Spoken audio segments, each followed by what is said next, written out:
Chapter 26. The Christian Principle Triumphant. Then came the American Revolution, overturning all the principles of the papacy and establishing for the enlightenment of all nations the new republic, the first national government ever established upon the earth that was in accord with the principles announced by Jesus Christ for mankind and for civil government. The American Revolution did not consist merely in the establishment of a government independent of Great Britain, but in the ideas concerning man and government that were proclaimed and established by it. On the reverse side of the Great Seal of the United States there is a Latin inscription, Novus Ordo Seclorum, meaning a new order of things. This new order of things is defined in the expression of two distinct ideas. First, that government is of the people, and second, that government is of right entirely separate from religion. These two ideas are nobly expressed in the Declaration of Independence, which declares, "We hold these truths to be self-evident, that all men are created equal, that they are endowed by their Creator with certain unalienable rights, that among these are life, liberty, and the pursuit of happiness. That to secure these rights, governments are instituted among men, deriving their just powers from the consent of the governed. That whenever any form of government becomes destructive of these ends, it is the right of the people to alter or to abolish it, and to institute a new government, laying its foundation on such principles and organizing its powers in such form as to them shall seem most likely to affect their safety and happiness." Thus, in two sentences, was annihilated the despotic doctrine which, springing from the usurped authority of the papacy, to sit in the place of God and to set up and pull down kings, and to bestow kingdoms and empires at its will, had now become venerable, if not absolutely hallowed, by the precedents of 1,000 years, the doctrine of the divine right of kings, and in the place of the old false despotic theory of the sovereignty of the government and the subjection of the people, there was declared the self-evident truth, the subjection of government and the sovereignty of the people.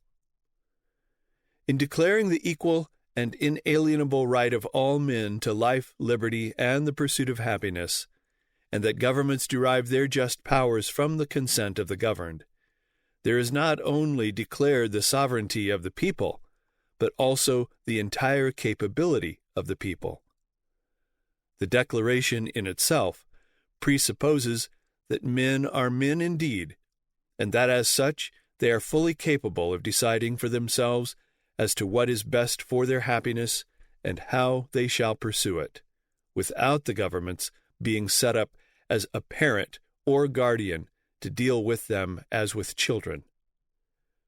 In declaring that governments are instituted by the governed for certain ends, and that when any government becomes destructive of these ends, it is the right of the people to alter or to abolish it, and to institute a new government in such form as to them shall seem most likely to affect their safety and happiness, it is likewise declared that instead of the people's needing to be cared for by the government must be cared for by the people. In declaring the objects of government to be to secure to the people the rights which they already possess in full measure and inalienable degree, and to effect their safety and happiness in the enjoyment of those rights, and in declaring the right of the people, in the event named, to alter or abolish the government which they have, and institute a new one on such principles and in such form as to them seems best, there is likewise declared not only the complete subordination, but also the absolute impersonality of government. It is therein declared that the government is but a device, a piece of political machinery, framed and set up by the people, by which they would make themselves secure in the enjoyment of the inalienable rights which they already possess as men, and which they have by virtue of being men in society and not by virtue of government, the right which was there before government, which is their own in the essential meaning of the term, and which they do not hold by any sub-infeudation, but by direct homage and allegiance to the owner and Lord of all, their Creator, who has endowed them with those rights. And in thus declaring the impersonality of government, there is wholly uprooted every vestige of any character of paternity in the government. In declaring the equality of all men in the possession of these inalienable rights, there is likewise declared the strongest possible safeguard of the people. For this being the declaration of the people, each one of the people stands thereby pledged to the support of the principle thus declared. Therefore, each individual is pledged in the exercise of his own inalienable right to life, liberty, and the pursuit of happiness, so to act as not to interfere with any other person in the free and perfect exercise of his inalienable right to life, liberty, and the pursuit of happiness. Any person who so acts as to restrict or to interfere with the free exercise of any other person's right to life or liberty or the pursuit of happiness denies the principle to the maintenance of which he is pledged and does, in effect, subvert the government. For rights being equal, if one may so act, every other one may do so, and thus no man's right is recognized, true government is gone, and only despotism or anarchy remains. Therefore, by every interest, personal as well as general, private as well as public, every individual among the people is pledged in the enjoyment of his right to life or liberty or the pursuit of happiness, so to conduct himself as not to interfere in the least degree with the equal right of every other one to the free and full exercise of his enjoyment of life, liberty, and the pursuit of happiness. For the rights of man as man must be understood in a sense that can admit of no single exception, for to allege an exception is the same thing as to deny the principle. We reject, therefore, with scorn any profession of respect to the principle which, in fact, comes to us clogged and contradicted by a petition for an exception. To profess the principle and then to plead for an exception, let the plea be what it may, is to deny the principle, and it is to utter a treason against humanity. The rights of man must everywhere all the world over be recognized and respected. The Declaration of Independence, therefore, announces the perfect principle of civil government. If the principle thus announced were perfectly conformed to by all, then the government would be a perfect civil government. It is but the principle of self-government, government of the people, by the people, and for the people. And to the extent to which this principle is exemplified among the people, to the extent to which the individual governs himself, just to that extent and no farther, will prevail the true idea of the Declaration and the republic which it created. Such is the first grand idea of the American Revolution, and it is the scriptural idea, the idea of Jesus Christ and of God. For the Declaration holds that all men are endowed by their Creator with certain inalienable rights, and that to secure these rights, governments are instituted among men, deriving their just powers from the consent of the governed. Now the Creator of all men is the God and Father of our Lord Jesus Christ. And is he the God of the Jews only? Is he not also of the Gentiles? Yes, of the Gentiles also. And as he hath made of one blood all nations of men for to dwell on all the face of the earth, there is no respect of persons with God. Nor is this the doctrine of the later Scripture only. It is the doctrine of all the book. The most ancient writings in the book have these words: "If I did despise the cause of my manservant or of my maidservant when they contended with me, what then shall I do when God rises up? And when he visiteth, what shall I answer him? Did not he that made me in the womb make him?" And, "The Lord your God is God of gods, and Lord of lords, a great God, a mighty and a terrible, which regardeth not persons, nor taketh reward.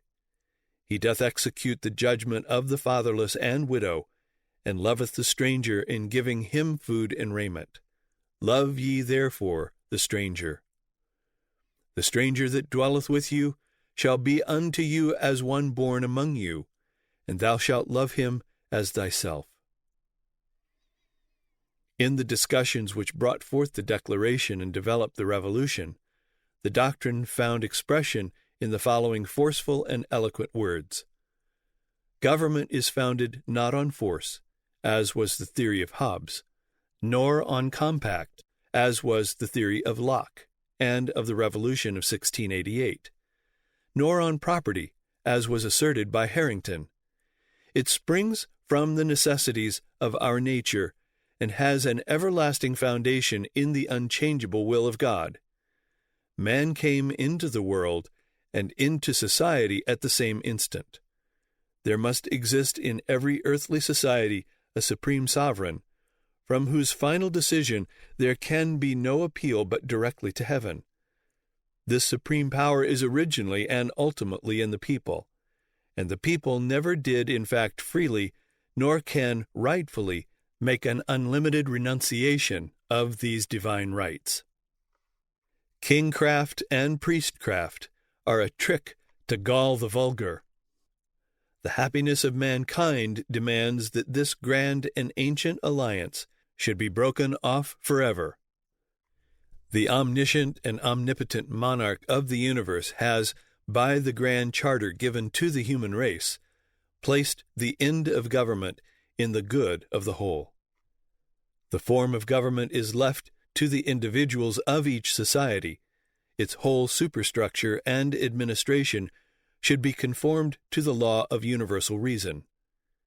There can be no prescription old enough to supersede the law of nature and the grant of God Almighty, who has given all men a right to be free.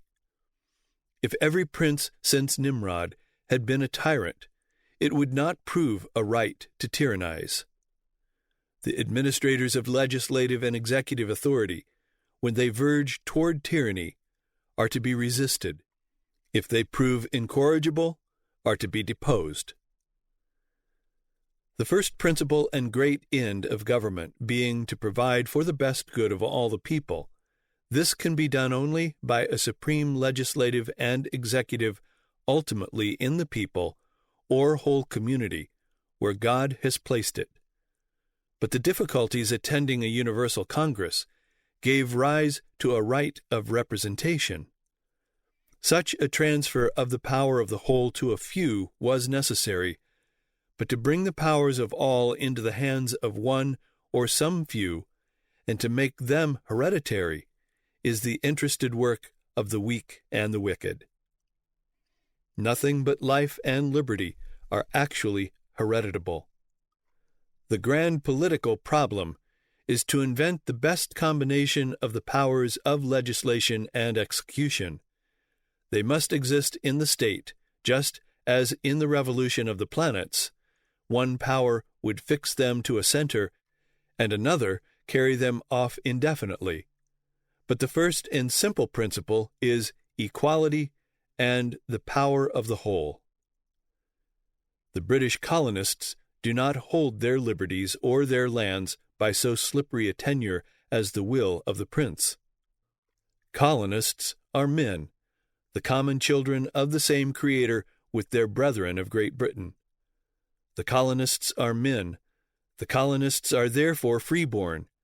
For by the law of nature, all men are freeborn, white or black.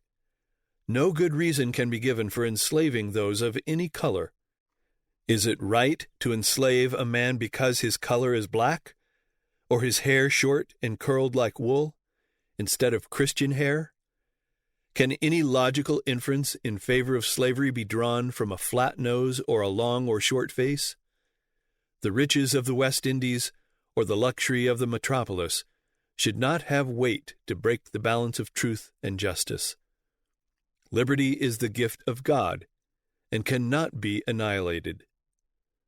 Nor do the political and civil rights of the British colonists rest on a charter from the Crown. Old Magna Carta was not the beginning of all things, nor did it rise on the borders of chaos out of the unformed mass. A time may come when Parliament shall declare every American charter void, but the natural, inherent, and inseparable rights of the colonists, as men and as citizens, can never be abolished. The world is at the eve of the highest scene of earthly power and grandeur that has ever yet been displayed to the view of mankind. Who will win the prize is with God. But human nature must and will be rescued from the general slavery that has so long triumphed over the species. Thus spoke can the American for his country and for the race, bringing to the conscious intelligence of the people the elemental principles of free government and human rights. Outside of the theocracy of Israel, there never has been a ruler or an executive on earth whose authority was not primarily or ultimately, expressly or permissively, derived from the people. It is not particular sovereigns whose power is ordained of God, nor any particular form of government. It is the genius of government itself. The absence of government is anarchy. Anarchy is only governmental confusion. But, says the Scripture, God is not the author of confusion. God is the God of order. He has ordained order, and he has put within man himself that idea of government, of self-protection, which is the first law of nature, and which organizes itself into forms of one kind or another wherever men dwell on the face of the earth. And it is for men themselves to say what shall be the form of government under which they will dwell. One people has one form, another has another. This genius of civil order springs from God. It matters not whether it be exercised through one form of government or through another. The governmental power and order thus exercised is ordained of God. If the people choose to change their form of government, it is still the same power. It is to be respected still. It is plain, therefore, that where the Declaration of Independence says that governments derive their just powers from the consent of the governed, it asserts the eternal truth of God. The second great idea of the new order of things, inaugurated in the American Revolution, that of right government is entirely separate from religion, is the logical sequence of the first. All men are created equal and are endowed by their Creator with certain unalienable rights. The first and greatest of all the rights of men is religious right. Religion and the manner of discharging it is the duty which men owe to their Creator. The first of all duties is to the Creator, because to him we owe our existence. Therefore, the first of all commandments, and the first that there can possibly be, is this: Hear, O Israel, the Lord thy God is one Lord, and thou shalt love the Lord thy God with all thy heart, and with all thy soul, and with all thy mind, and with all thy strength. This is the first commandment. This commandment existed as soon as there was an intelligent creature in the universe, and it will continue to exist as long as there shall continue one intelligent creature in the universe. Nor can a universe full of intelligent creatures modify in any sense the bearing that this commandment has upon any single one, any more than if that single one were the only creature in the universe. For as soon as an intelligent creature exists, he owes his existence to the Creator. And in owing to him his existence, he owes to him the first consideration in all the accompaniments and all the possibilities of existence. Such is the origin, such the nature, and such the measure of religious right. Did then the fathers who laid the foundation of this nation in the rights of the people, did they allow to this right the place and deference among the rights of the people which, according to its inherent importance, is justly its due? That is, did they leave it sacred and untouched solely between man and his Creator? The logic of the Declaration demanded that they should, for the Declaration says that governments derive their just powers from the consent of the governed. Governments, then, deriving their just powers from the consent of the governed, never can of right exercise any power not delegated by the governed. But religion pertains solely to man's relation to God, and to the duty which he owes to him as his Creator, and therefore in the nature of things it can never be delegated. It is utterly impossible for any person ever, in any degree, to delegate or transfer to another any relationship or duty, or the exercise of any relationship or duty which he owes to his Creator. To attempt to do so would be only to deny God and renounce religion, and even then the thing would not be done, for whatever he might do, his relationship and duty to God would still abide as fully and as firmly as ever. As governments derive their just powers from the governed, as governments cannot justly exercise any power not delegated, and as it is impossible for any person in any way to delegate any power in things religious, it follows conclusively that the Declaration of Independence logically excludes religion in every sense and in every way from the jurisdiction and from the notice of every form of government that could result from that declaration.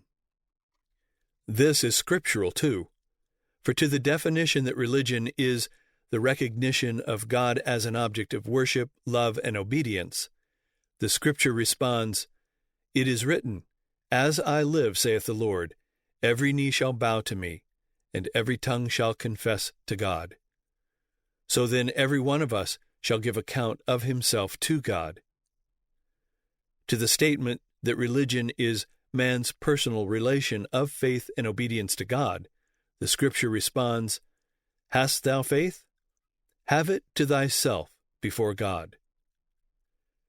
And to the word that religion is the duty which we owe to our Creator and the manner of discharging it, the Scripture still responds, "For we must all appear before the judgment seat of Christ, that every one may receive the things done in his body according to that he hath done, whether it be good or bad." No government can ever account to God for any individual. No man nor any set of men can ever have faith for another. No government will ever stand before the judgment seat of Christ to answer even for itself, much less for the people or for any individual. Therefore, no government can ever of right assume any responsibility in any way in any matter of religion. Such is the logic of the Declaration as well as it is the truth of Holy Writ. But did the fathers who made the nation recognize this and act accordingly? They did. The history of this subject runs parallel, step by step, with the history of the subject of the fixing of the civil rights of the people in the supreme law. This history occurred in the same time precisely as did that. It occurred in the same place precisely as did that. It was made by the same identical men who made that history, and the recognition and declaration of this right were made a fixture in the same identical place by the same identical means as was that of the other. This being so makes it impossible to be escaped by anybody who has any respect for the work of those noble master builders or for the rights of the people. Let us trace the history of this right of the people through the time which was occupied in the establishment of the rights of the people in the abstract. Like the other series of events, This began in Virginia. While Virginia was yet a colony and subject to Great Britain, and while the Church of England was the established church of the colony, the Colonial House of Burgesses, June 12, 1776, adopted a Declaration of Rights composed of 16 sections, every one of which, in substance, afterward found a place in the Declaration of Independence and the Constitution. The 16th section in part reads thus: that religion, or the duty which we owe to our Creator, and the manner of discharging it, can be directed only by reason and conviction, not by force or violence, and therefore all men are equally entitled to the free exercise of religion according to the dictates of conscience. July 4 following, the Declaration of Independence was made, wherein, as we have already seen, this principle is embodied in the statement that governments derive their just powers from the consent of the governed. This is precisely the view that was taken of it, and the use that was made of the principle as it appeared in the Declaration of Independence as soon as that declaration was published to the world. For no sooner was the Declaration published abroad than the Presbytery of Hanover in Virginia openly took its stand with the new and independent nation, and with the Baptists and Quakers, addressed to the General Assembly of Virginia a memorial reading as follows: To the Honorable, the General Assembly of Virginia, the memorial of the Presbytery of Hanover humbly represents that your memorialists are governed by the same sentiments which have inspired the United States of America, and are determined that nothing in our power and influence shall be wanting to give success to their common cause. We would also represent that dissenters from the Church of England in this country have ever been desirous to conduct themselves as peaceful members of the civil government, for which reason they have hitherto submitted to various ecclesiastical burdens and restrictions that are inconsistent with equal liberty. But now, when the many and grievous oppressions of our mother country have laid this continent under the necessity of casting off the yoke of tyranny, and of forming independent governments upon equitable and liberal foundations, we flatter ourselves that we shall be freed from all the encumbrances which a spirit of domination, prejudice, or bigotry has interwoven with most other political systems. This we are the more strongly encouraged to expect by the Declaration of Rights, so universally applauded for that dignity, firmness, and precision with which it delineates and asserts the privileges of society and the prerogatives of human nature, and which we embrace as the Magna Carta of our Commonwealth, that can never be violated without endangering the grand superstructure it was designed to sustain. Therefore we rely upon this declaration, as well the justice of our honorable legislature, to secure us the free exercise of religion according to the dictates of our own consciences, and we should fall short in our duty to ourselves and the many and numerous congregations under our care, were we, upon this occasion, to neglect laying before you a statement of the religious grievances under which we have hitherto labored, that they may no longer be continued in our present form of government.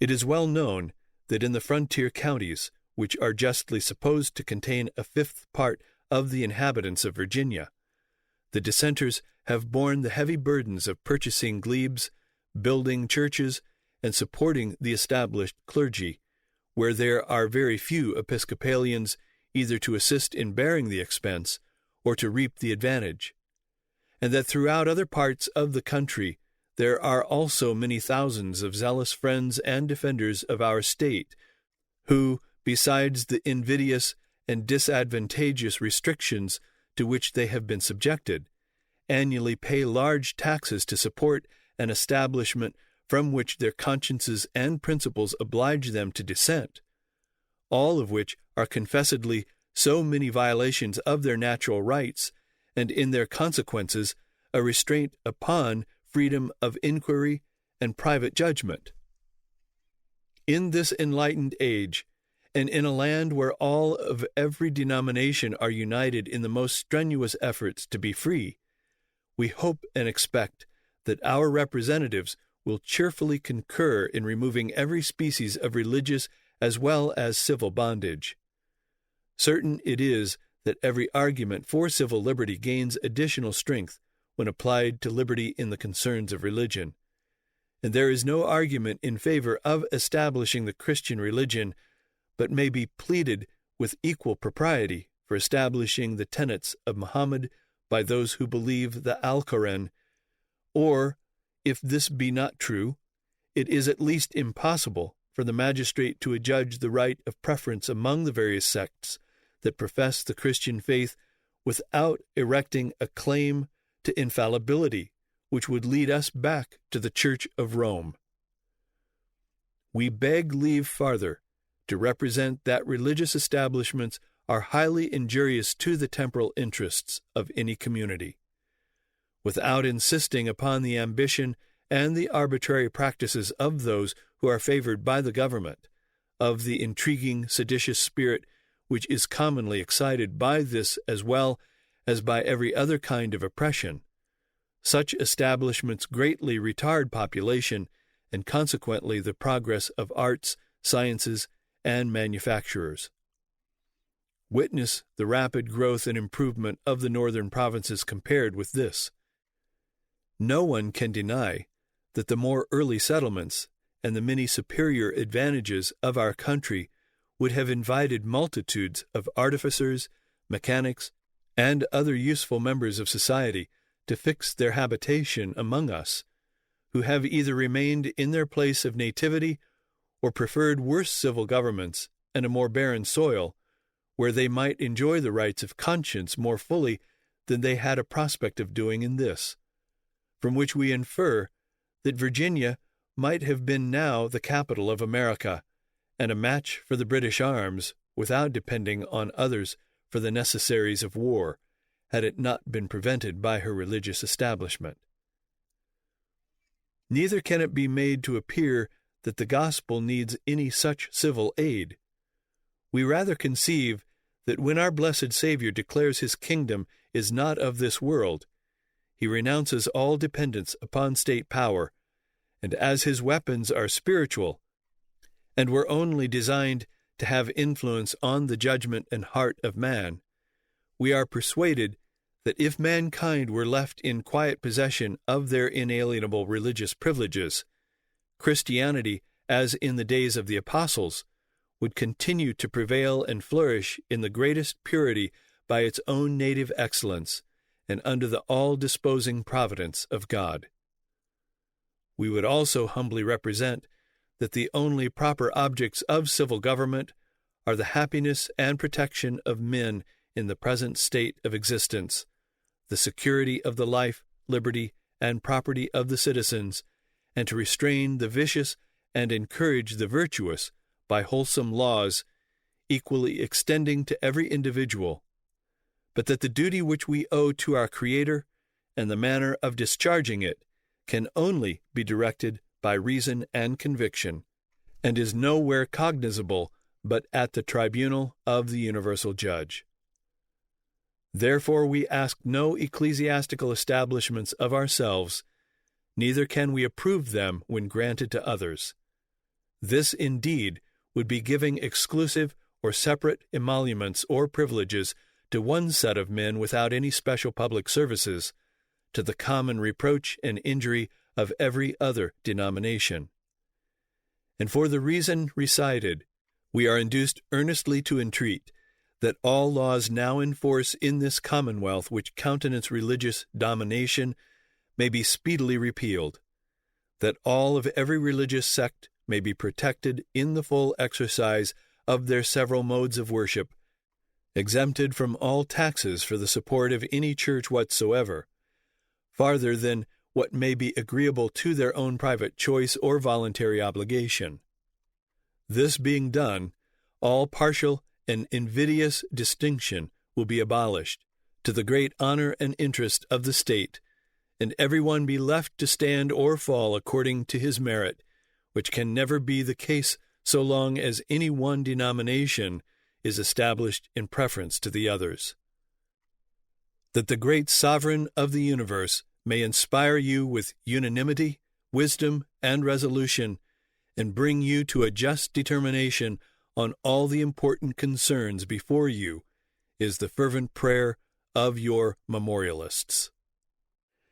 The Episcopalian being the established Church of Virginia, and having been so ever since the planting of the colony, it was, of course, only to be expected that the Episcopalians would send up counter-memorials pleading for a continuance of the system of established religion. But this was not all.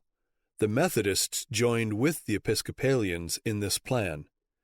2 members of the Assembly, Messrs. Pendleton and Nicholas, championed the establishment, and Jefferson espoused the cause of liberty and right.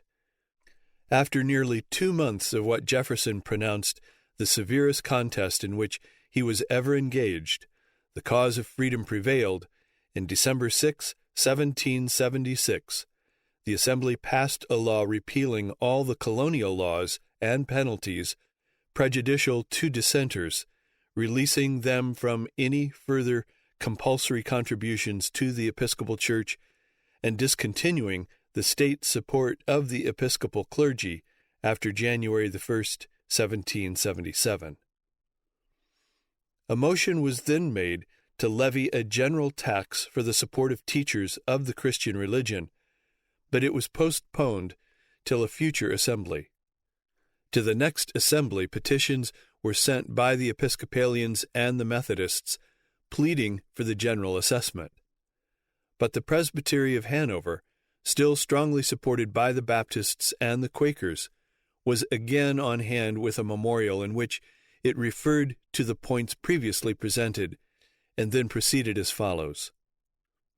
We would also humbly represent that the only proper objects of civil government are the happiness and protection of men in the present state of existence, the security of the life, liberty, and property of the citizens, and to restrain the vicious and to encourage the virtuous by wholesome laws, equally extending to every individual, but that the duty which we owe to our Creator and the manner of discharging it can only be directed by reason and conviction, and is nowhere cognizable but at the tribunal of the universal judge.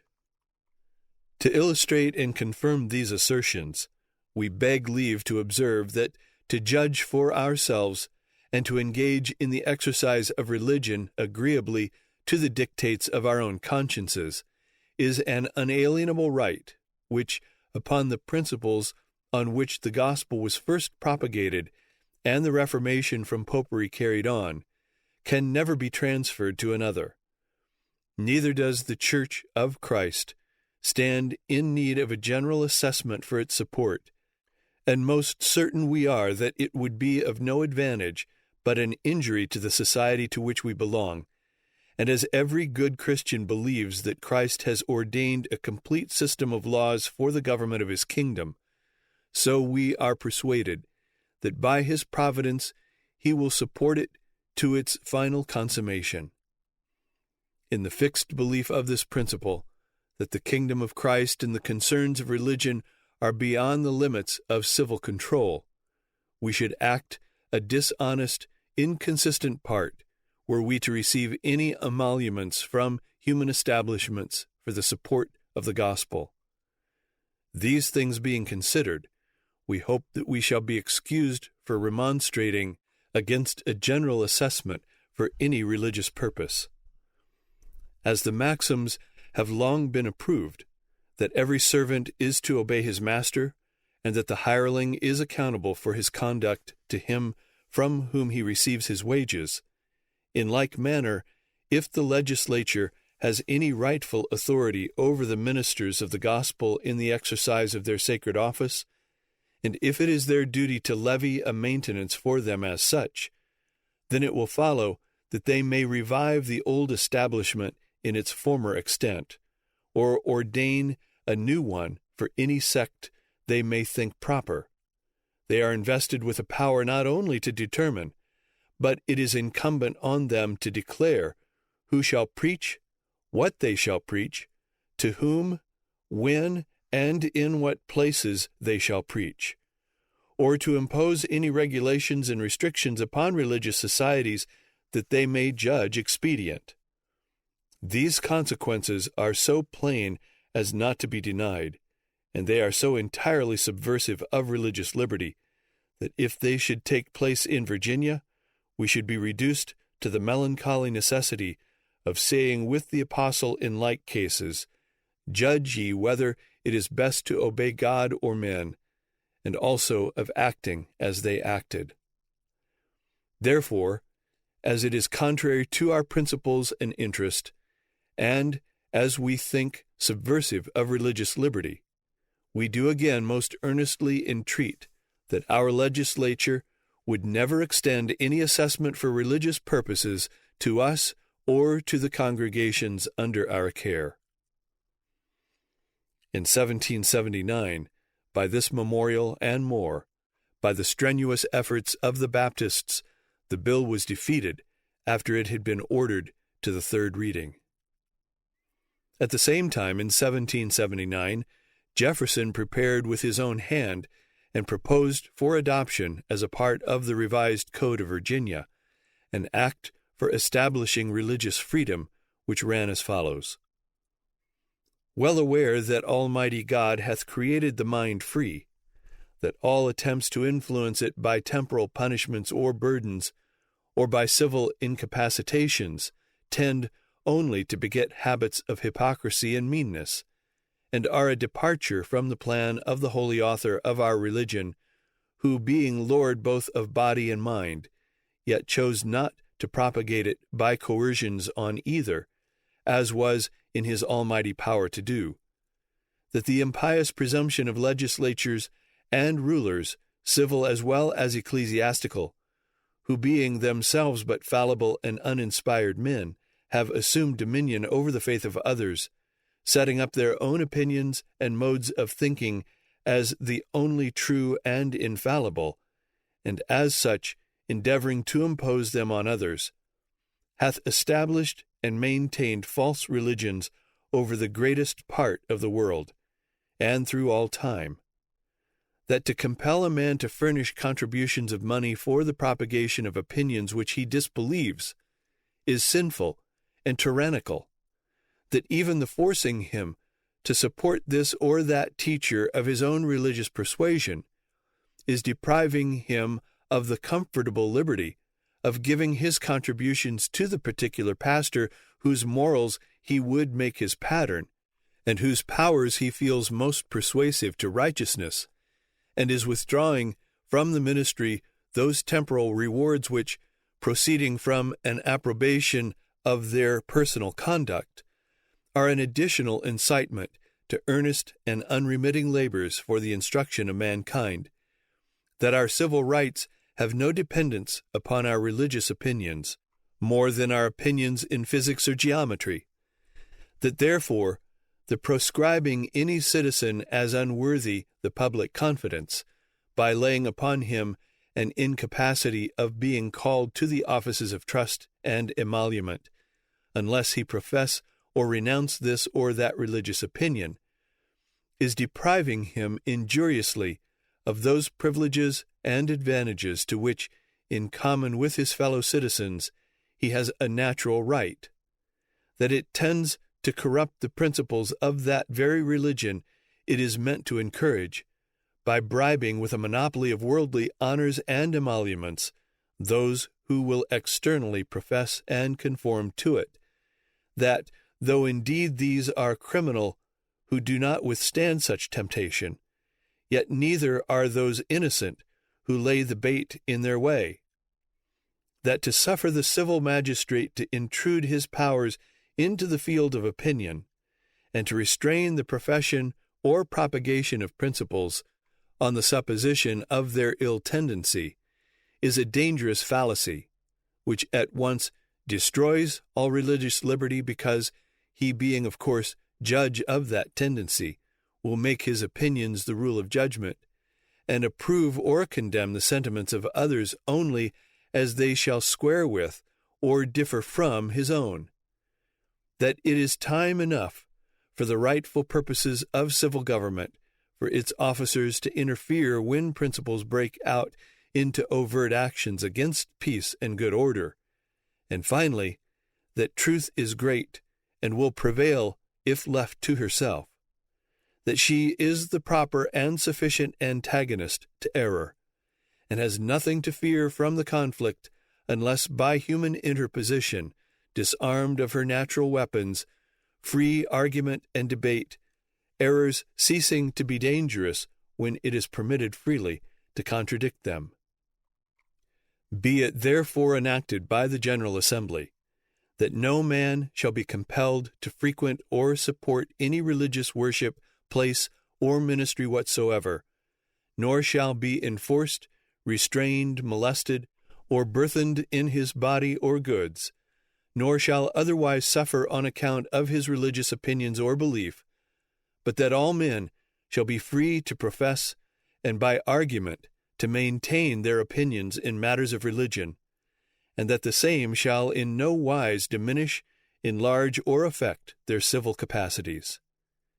And although we well know that this assembly, elected by the people for the ordinary purposes of legislation only, have no power to restrain the acts of succeeding assemblies constituted with powers equal to our own, and that therefore to declare this act irrevocable would be of no effect in law, yet we are free to declare, and do declare, that the rights hereby asserted are the natural rights of mankind, and that if any act shall be hereafter passed to repeal the present or to narrow its operation, such act will be an infringement of natural right.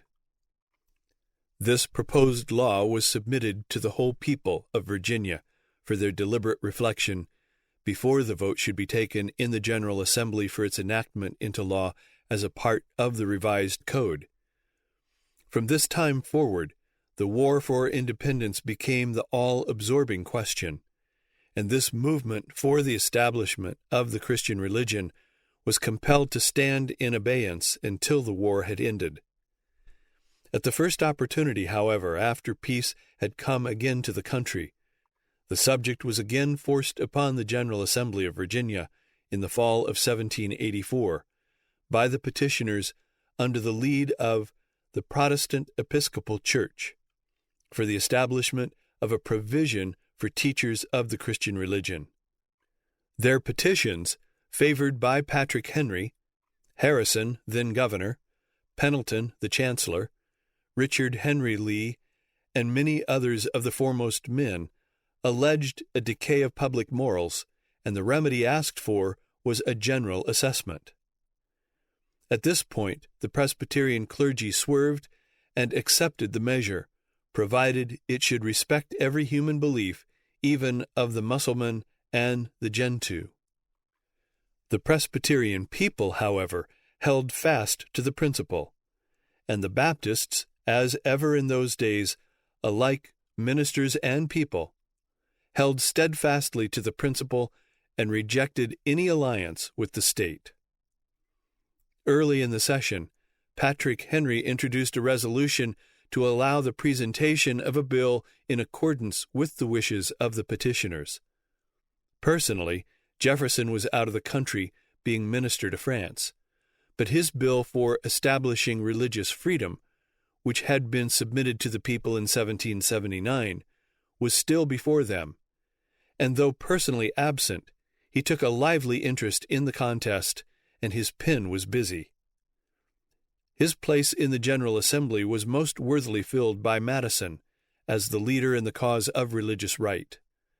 Madison declared against the bill that the assessment bill exceeds the functions of civil authority. The question has been stated as if it were, is religion necessary? The true question is, are establishments necessary to religion? And the answer is, they corrupt religion. The difficulty of providing for the support of religion is the result of the war, to be remedied by voluntary association for religious purposes. In the event of a statute for the support of the Christian religion, are the courts of law to decide what is Christianity? And as a consequence, to decide what is orthodoxy and what is heresy? The enforced support of the Christian religion dishonors Christianity. Yet in spite of all opposition, leave to bring in the bill was granted by 47 votes against 32. Accordingly, there was introduced a bill establishing a provision for teachers of the Christian religion, which provided a general assessment on all taxable property for the purpose named, that each person, as he paid his tax, should say to what particular denomination he desired it to be conveyed, and that in all cases wherein persons declined to name any religious society, all such tax received from these was to be turned to the support of schools in the counties of said persons, respectively. The bill was successfully carried to the third reading, and was there checked only by a motion to postpone the subject to the next General Assembly. Meantime, to print the bill and distribute it among the people for their consideration, that their will in the matter might be signified to the next assembly, which then could act accordingly. Thus the people of Virginia had before them for their choice the bill of the revised code for establishing religious freedom and the plan of disbanding churchmen for supporting religion by a general assessment. All the state, from the sea to the mountains and beyond them, was alive with the discussion. Madison, in a remonstrance addressed to the legislature, embodied all that could be said against the compulsory maintenance of Christianity, and in behalf of religious freedom as a natural right, the glory of Christianity itself, the surest method of supporting religion, and the only way to produce harmony among its several sects.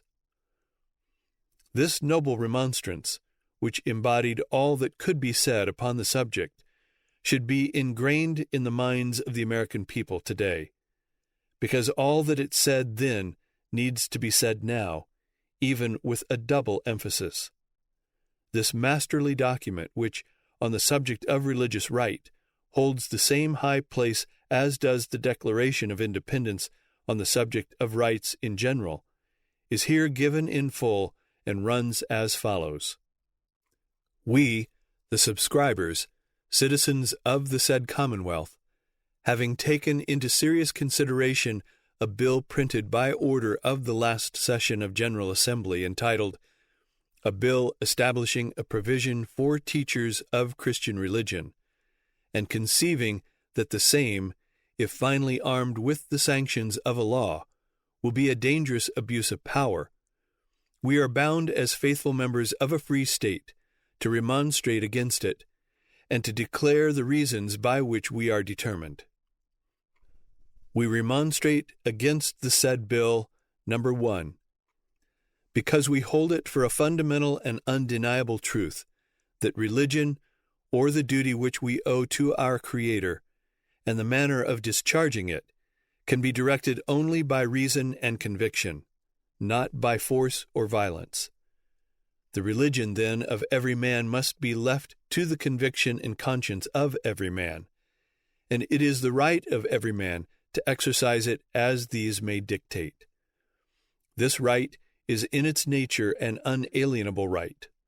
It is unalienable because the opinions of men, depending only on the evidence contemplated in their own minds, cannot follow the dictates of other men. It is unalienable also because what is here a right towards men is a duty towards the Creator. It is the duty of every man to render to the Creator such homage, and such only as he believes to be acceptable to him. This duty is precedent, both in order of time and in degree of obligation to the claims of civil society. Before any man can be considered as a member of civil society, he must be considered as a subject of the governor of the universe. And if a member of a civil society who enters into any subordinate association must always do it with a reservation of his duty to the general authority, much more must every man who becomes a member of any particular civil society do it with a saving of his allegiance to the universal sovereign. We maintain, therefore, that in matters of religion, no man's right is abridged by the institution of civil society, and that religion is wholly exempt from its cognizance. True it is that no other rule exists by which any question which may divide a society can be ultimately determined than the will of the majority, but it is also true that the majority may trespass upon the rights of the minority. Number 2. Because if religion is exempt from the authority of the society at large, still less can be subject to that of the legislative body. The latter are but the creatures and vicegerents of the former. Their jurisdiction is both derivative and limited. It is limited with regard to the coordinate departments. More necessarily is it limited with regard to the constituents. The preservation of a free government requires not merely that the metes and bounds which separate each department of power be invariably maintained, but more especially that neither of them be suffered to overleap the great barrier which defends the rights of the people. The rulers who are guilty of such an encroachment exceed the commission from which they derive their authority, and are tyrants. The people who submit to it are governed by laws made neither by themselves nor by any authority derived from them, and are slaves. Number 3. Because it is proper to take alarm at the first experiment upon our liberties, we hold this prudent jealousy to be the first duty of citizens, and one of the noblest characteristics of the late Revolution.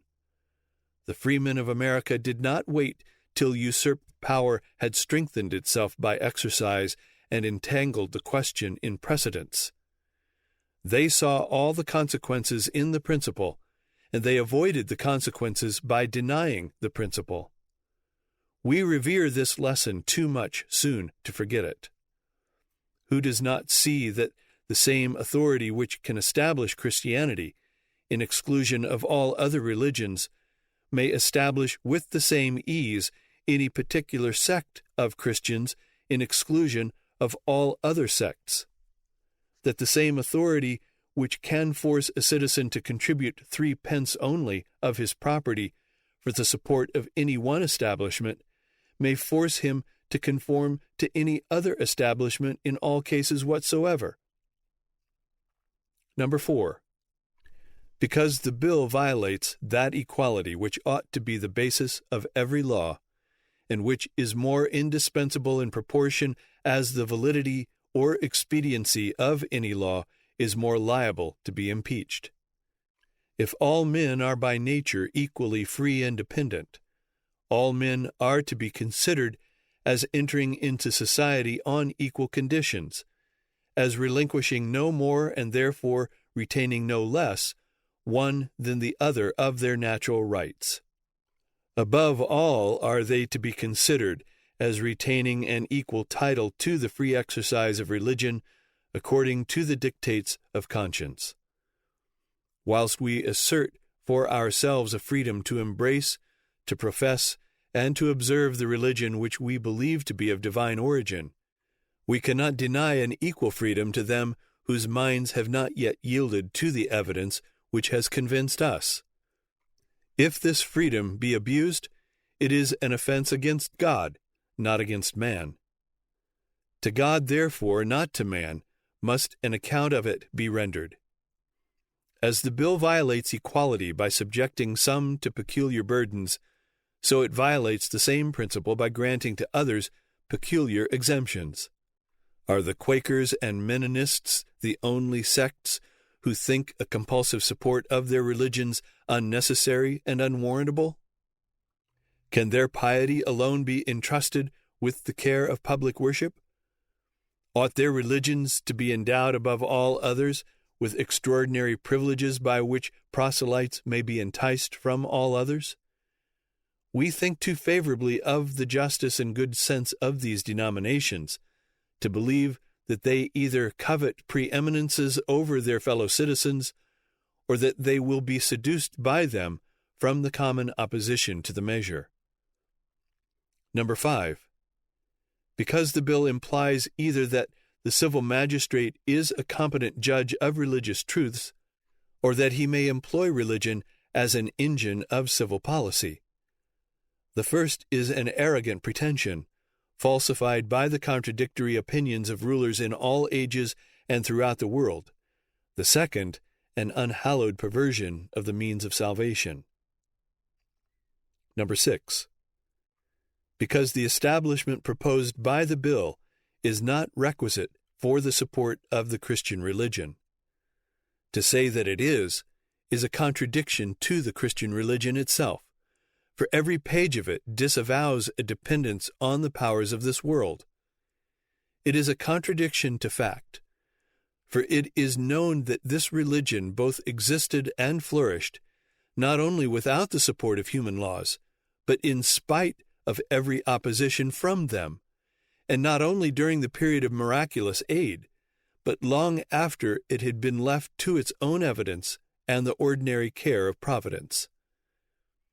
Nay, it is a contradiction in terms, for a religion not invented by human policy must have pre-existed and been supported before it was established by human policy. It is, moreover, to weaken in those who profess this religion a pious confidence in its innate excellence and the patronage of its author, and to foster in those who still reject it a suspicion that its friends are too conscious of its fallacies to trust it to its own merits. Number 7. Because experience witnesseth that ecclesiastical establishments, instead of maintaining the purity and efficacy of religion, have had a contrary operation.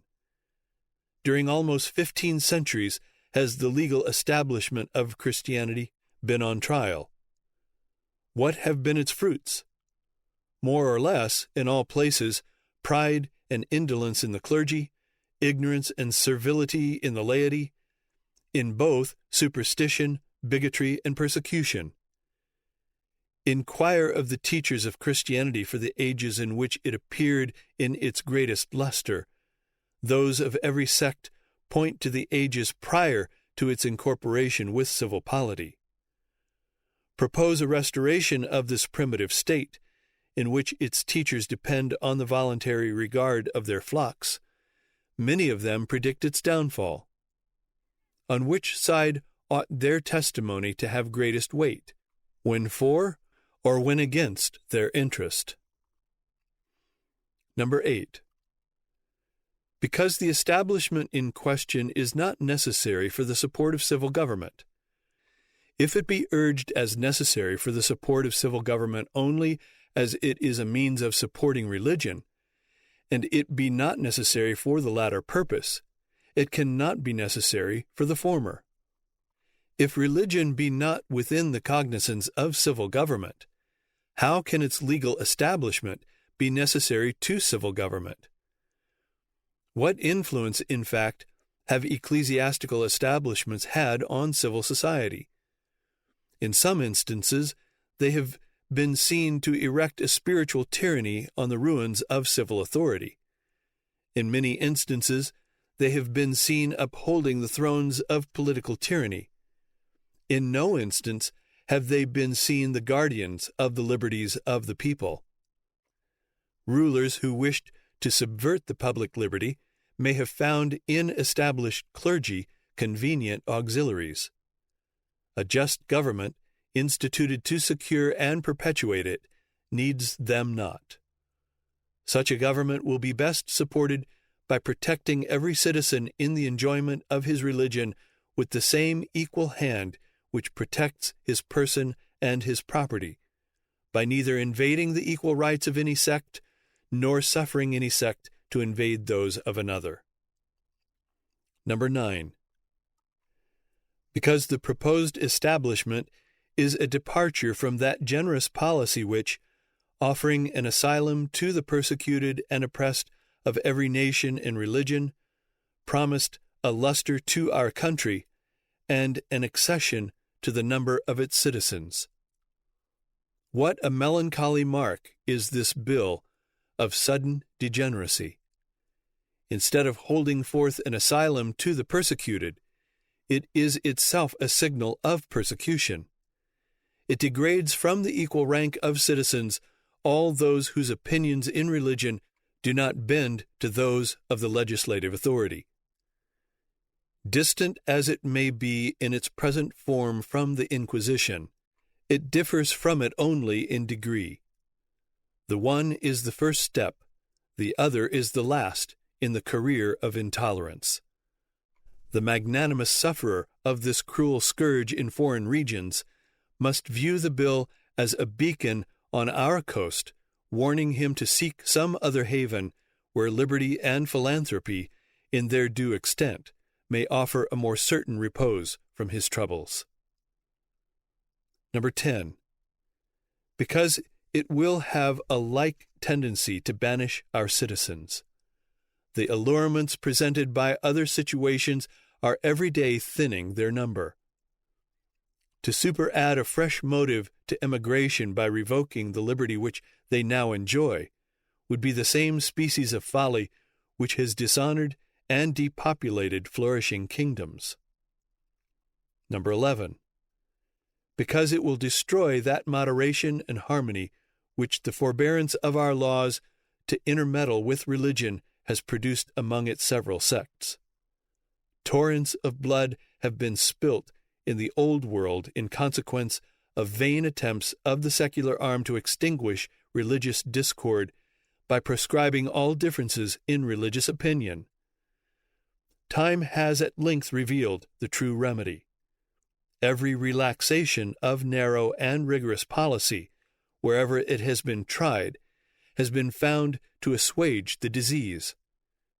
The American theater has exhibited proofs that equal and complete liberty, if it does not wholly eradicate it, sufficiently destroys its malignant influence on the health and prosperity of the state. If, with the salutary effects of this system under our own eyes, we begin to contradict the bounds of religious freedom, we know no name which will too severely reproach our folly. At least let warning be taken at the first fruits of the threatened innovation. The very appearance of the bill has transformed that Christian forbearance, love, and charity, which of late mutually prevailed, into animosities and jealousies which may not be appeased. What mischiefs may not be dreaded, should this enemy to the public quiet be armed with the force of law? Number 12. Because the policy of the bill is adverse to the diffusion of the light of Christianity.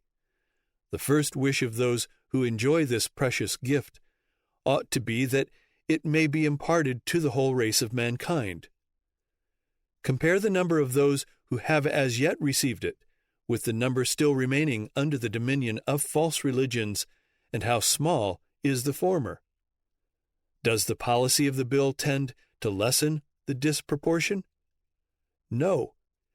It at once discourages those who are strangers to the light of revelation from coming into the region of it, and countenances by example the nations who continue in darkness in shutting out those who might convey it to them. Instead of leveling as far as possible every obstacle to the victorious progress of truth, the bill, with an ignoble and unchristian timidity, would circumscribe it with a wall of defense against the encroachments of error. Number 13. Because attempts to enforce by legal sanctions acts obnoxious to so great a proportion of citizens tend to enervate the laws in general and to slacken the bands of society. If it be difficult to execute any law which is not generally deemed necessary or salutary, what must be the case where it is deemed invalid and dangerous? And what may be the effect of so striking an example of impotency in the government on its general authority? Number 14. Because a measure of such singular magnitude and delicacy ought not to be imposed without the clearest evidence that it is called for by a majority of citizens. And no satisfactory method is yet proposed by which the voice of the majority in this case may be determined, or its influence secured. The people of the respective counties are, indeed, requested to signify their opinion respecting the adoption of the bill to the next session of the Assembly. But the representation must be made equal before the voice of the representatives or of the counties will be that of the people.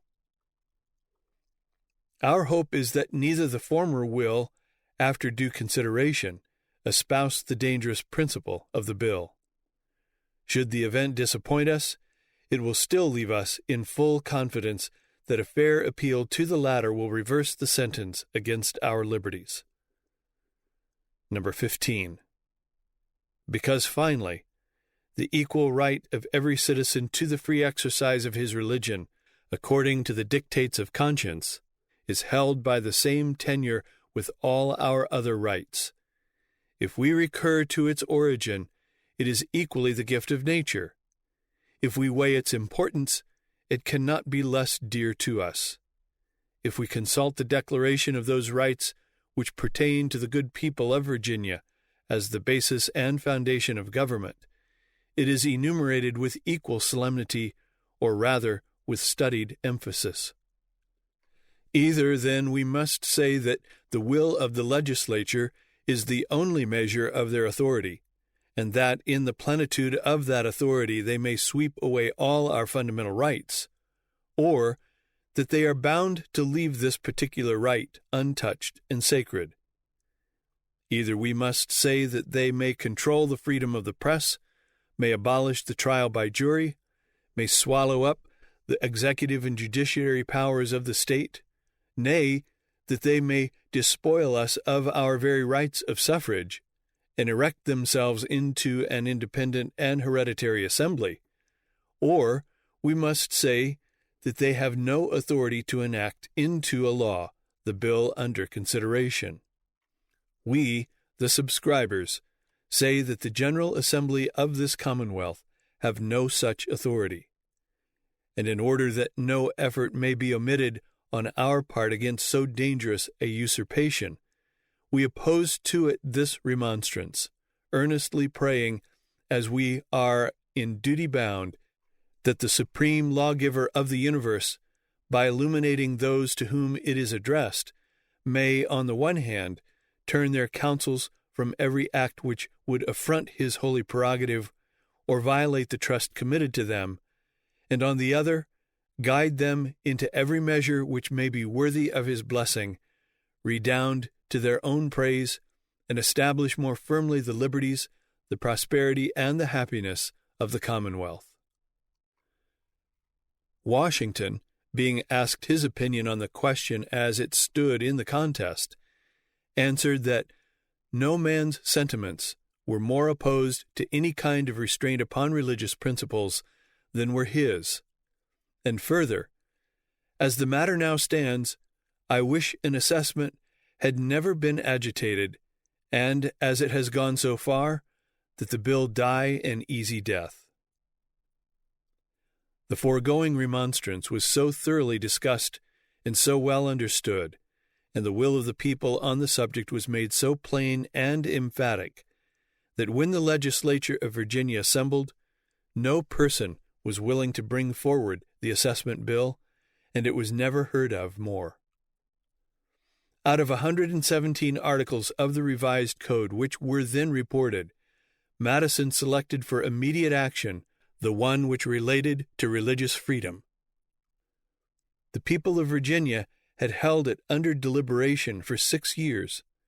In December 1785, it passed the House by a vote of nearly 4-1.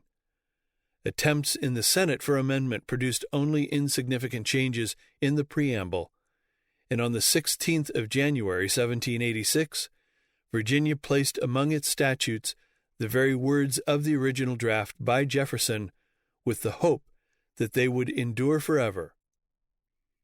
No man shall be compelled to frequent or support any religious worship, place, or ministry whatsoever, nor shall suffer on account of his religious opinions or belief. Opinion in matters of religion shall in no wise diminish, enlarge, or affect civil capacities. The rights hereby asserted are of the natural rights of mankind.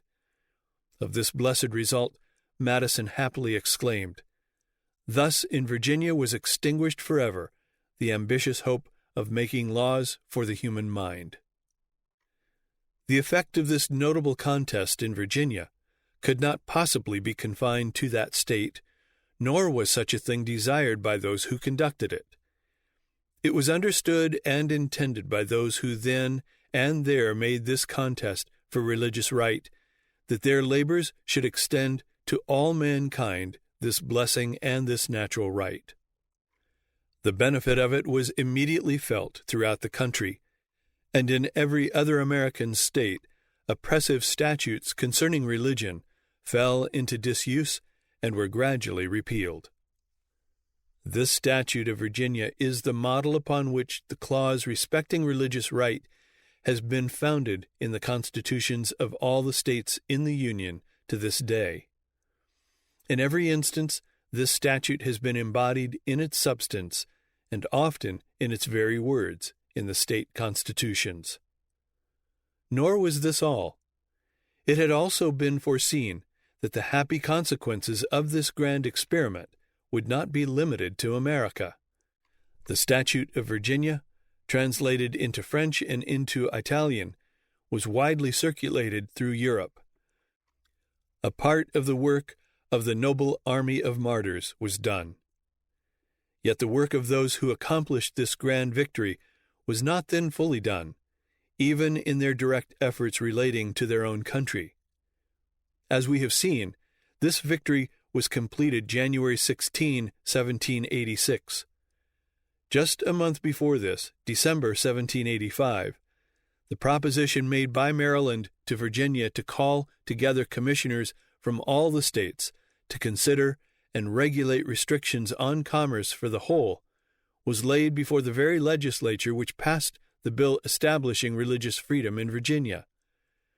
This proposition of Maryland created the opening which was instantly seized by Madison, through which to push to successful issue the desire for the creation of the nation by the forming of the Constitution of the United States.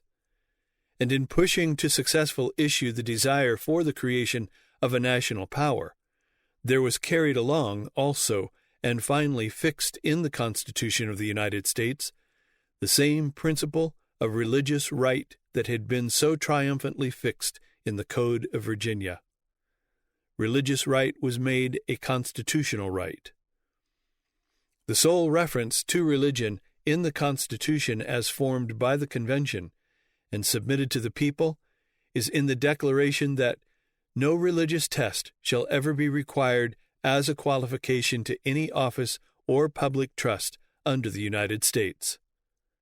The national government being one of delegated powers only, no mention whatever of religion nor any reference to the subject in the Constitution would have totally excluded that subject from the cognizance of the government. And this sole mention that was made of it was a clear and positive evidence that the makers of the Constitution intended to exclude the subject of religion from the notice of the national power. So the people understood it when the Constitution was submitted to them for their approval, and the assurance of the perfect liberty of conscience prevented religious differences from interfering with zeal for a closer union.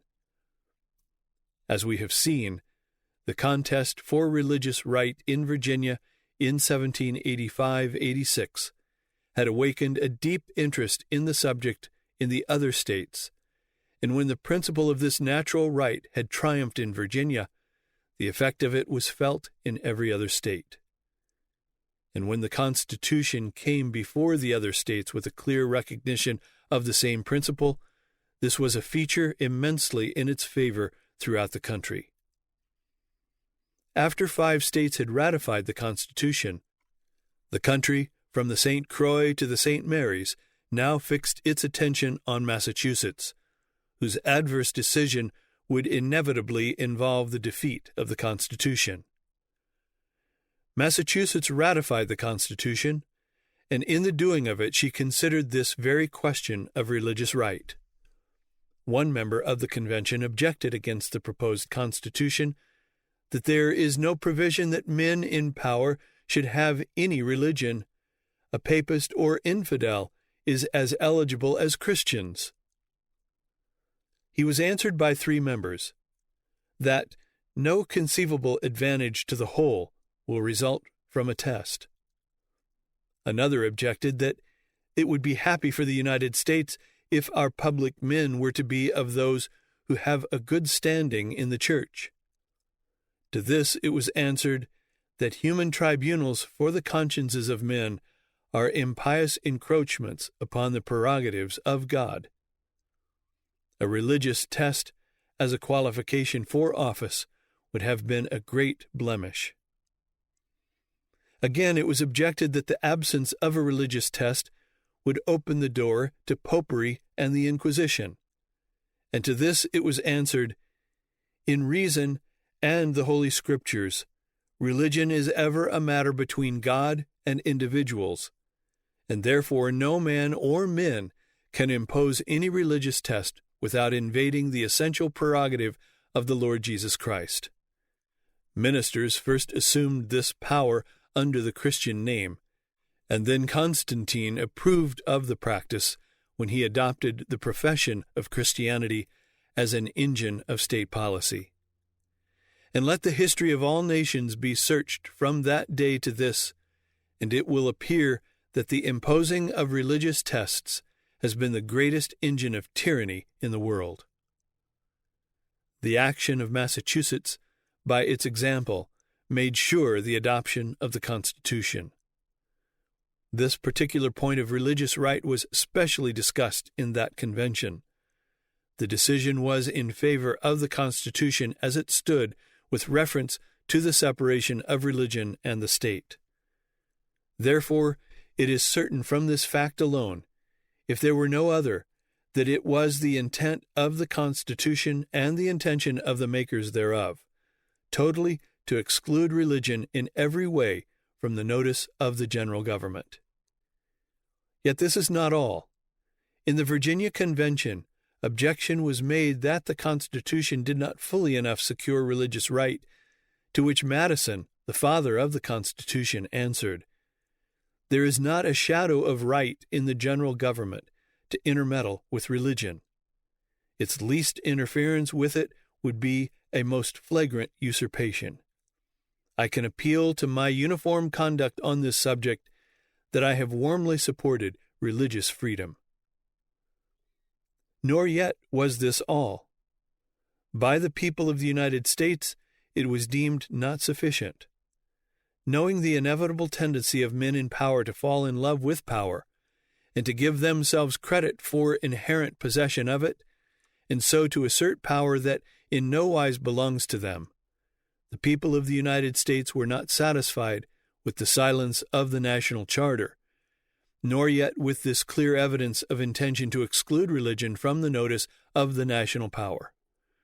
They demanded positive provisions which should, in so many words, prohibit the government of the United States from touching religion. They required that there should be added to the Constitution articles of the nature of a Bill of Rights, and that religious right should in this be specifically declared. A letter of Jefferson's, dated Paris, February 2, 1788, tells the whole story as to this point. It is therefore here presented. Dear Sir, I am glad to learn by letters which come down to the 20th of December that the new Constitution will undoubtedly be received by a sufficiency of the states to set it a-going.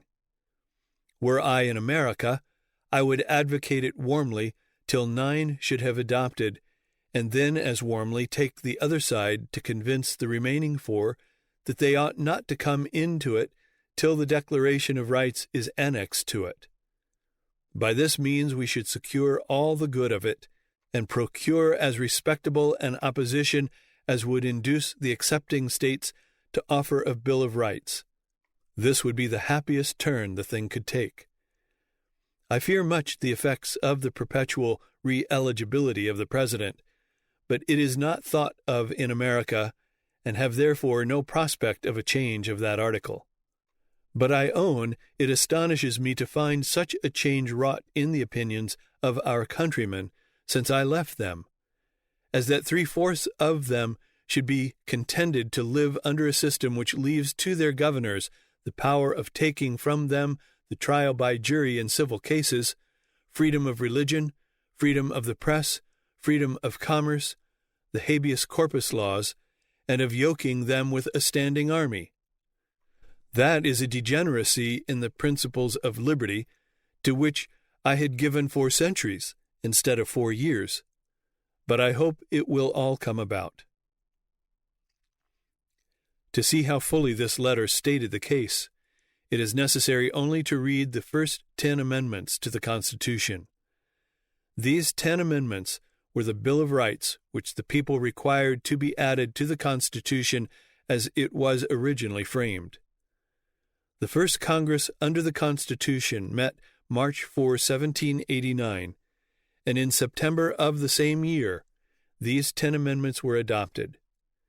And in the very first of these provisions stands the declaration of the freedom of religious right under the United States government. Congress shall make no law respecting an establishment of religion or prohibiting the free exercise thereof. Thus the people of the United States, in their own capacity as such, made the supreme law of the land positively and explicitly to declare the total exclusion of religion from any consideration whatever on the part of the national government. Nor was the matter permitted to stand even thus on that question, for in 1797 the treaty with Tripoli was made and signed by President Washington and approved by the Senate of the United States, in which it is declared that the government of the United States is not in any sense founded upon the Christian religion. This being a material part of a treaty made under the authority of the United States, it thus became a material part of the supreme law of the land. Such is the history, such the establishment, and such the perfect supremacy of religious right in the United States. Thus, for the people of the United States and for the world, religion was become avowedly the attribute of man and not of a corporation. Thus was expressed the will of the American people that the government of the United States is, and of right ought to be, free and independent of all ecclesiastical or religious connection, interference, or control. And the proof is abundant and absolutely conclusive that it was all intentional and that it was altogether out of respect for Christianity and the inalienable rights of men. Much has been said, none too much, of the wisdom of the men who set to the world this glorious example. Yet in this particular thing it would be an impeachment of their common sense to suppose that they could have done otherwise. They had before them the history of the world, pagan, papal, and Protestant, from the cross of Christ to the Declaration of Independence, and with the exception of feeble example of toleration in Holland and of religious freedom in Rhode Island, all the way it was one uninterrupted course of suffering and torture of the innocent, of oppression, riot, bloodshed, and anarchy by the guilty, and all as a result of the alliance of religion and the state. The simplest process of deduction would teach them that it could not be altogether an experiment to try the total separation of the two, for it would be impossible for any system of government without such a union to be worse than all so far had proved with such union. They were indeed wise, and it was that sort of wisdom that is the most profitable and the rarest, the wisdom of common sense. From all that was before them, they could see that the state dominating religion and using religion for state purposes is the pagan idea of government, that all religion dominating the state and using the civil power for religious purposes is the papal idea of government, and that both these ideas had been followed in the history of Protestantism. Therefore, they decided to steer clear of both, and by a clear-cut and distinct separation of religion and the state, establish the government of the United States upon the Christian idea. Accordingly, we can no more fittingly close this chapter than by quoting the noble tribute paid by the historian of the United States Constitution to the principles of that grandest symbol of human government, and most wonderful work ever struck off at a given time by the brain and purpose of man. In the earliest states known to history, government and religion were one and indivisible.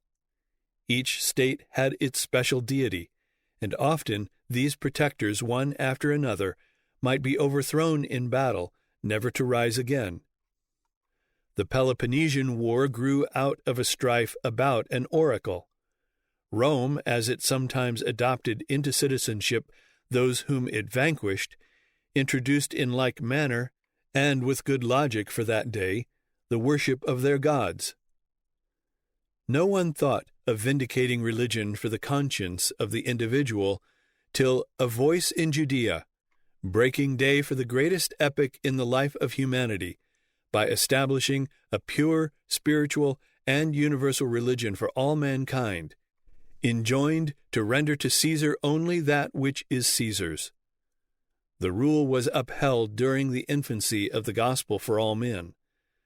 No sooner was this religion adopted by the chief of the Roman Empire than it was shorn of its character of universality and enthralled by an unholy connection with the unholy state.